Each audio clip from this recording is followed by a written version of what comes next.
All right, let's get straight to it.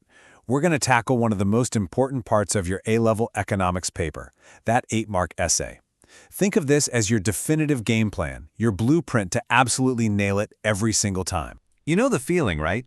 You're staring at the question, you know the content, but you're just not sure how to structure it to get those top marks. It feels like a guessing game. Well, that feeling, it ends today. So let's frame this not as a problem, but as a challenge. And every challenge has a code that can be cracked. It all starts with understanding what the examiners actually want to see. And here it is. This is the secret code. It's the 3-3-2 split. 3 marks for knowledge, 3 for analysis, and 2 for evaluation. Honestly, the second you start thinking about your essays through this lens, everything just clicks into place. And listen, this is really important. This KIE structure, it's pretty new, updated in 2023. That evaluation part, especially, is something a lot of students might miss or not give enough attention to. Just knowing this puts you way ahead of the curve. Okay, part 1. Let's talk about building a solid foundation. This is where we lock in those first 3 marks with pure knowledge. So what do they mean by knowledge?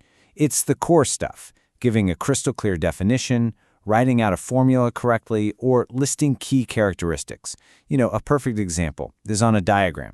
Just labeling your axes and equilibrium points, that's pure knowledge marks right there. Easy wins. As a rule of thumb, you want your knowledge section to be about, say, 30 to 40% of your whole answer. So if you're writing about 25 lines total, we're talking maybe 6 to 10 lines.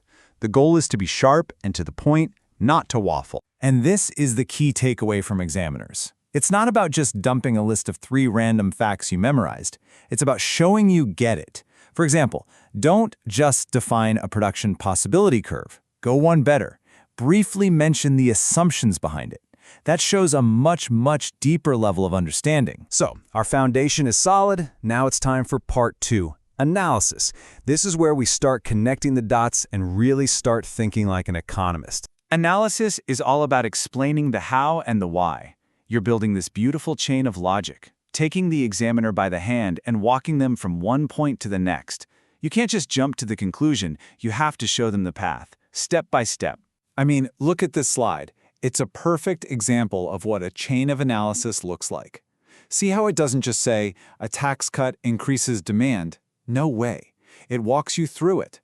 The tax cut leads to more disposable income, which then boosts demand, which then causes an increase in price and quantity. It's that logical, clean progression that gets you the marks. And in terms of how much to write, your analysis should be the real meat of your essay. You're aiming for it to be about 40% of your response. This is where you really flex your economic muscles and earn those crucial middle marks. And now for the final piece of the puzzle. And let's be honest, it's often the trickiest. Evaluation. This is what separates a good answer from a truly great one. This is what pushes you from a B to an A.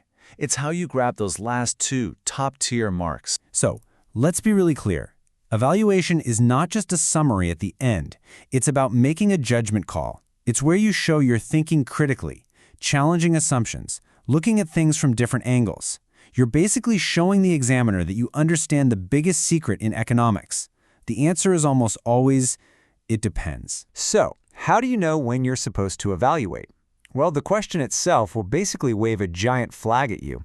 Look for these trigger words: evaluate, consider, or the big one, to what extent. When you see those, that's your cue to shift gears into that higher level of thinking. And what does this actually look like on the page? Well, you've got some great techniques in your toolkit. You can compare the short-run effects of a policy versus the long-run effects. Or you could think about how an outcome might be totally different in a developed economy versus a developing one.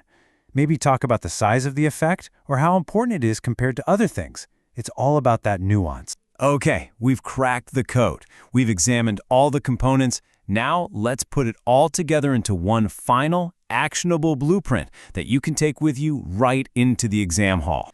Let's get really practical. Here's your game plan for timing. Give yourself a solid 3 minutes just to plan your answer. That's non-negotiable. Then you've got about 12 to 18 minutes for the actual writing.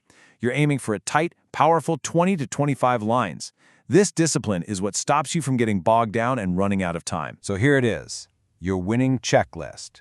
Let's burn this into our brains. 1. Always plan before you write. 2. Make sure you hit all 3 parts: knowledge, analysis, and evaluation. 3. If you use a diagram, label it perfectly.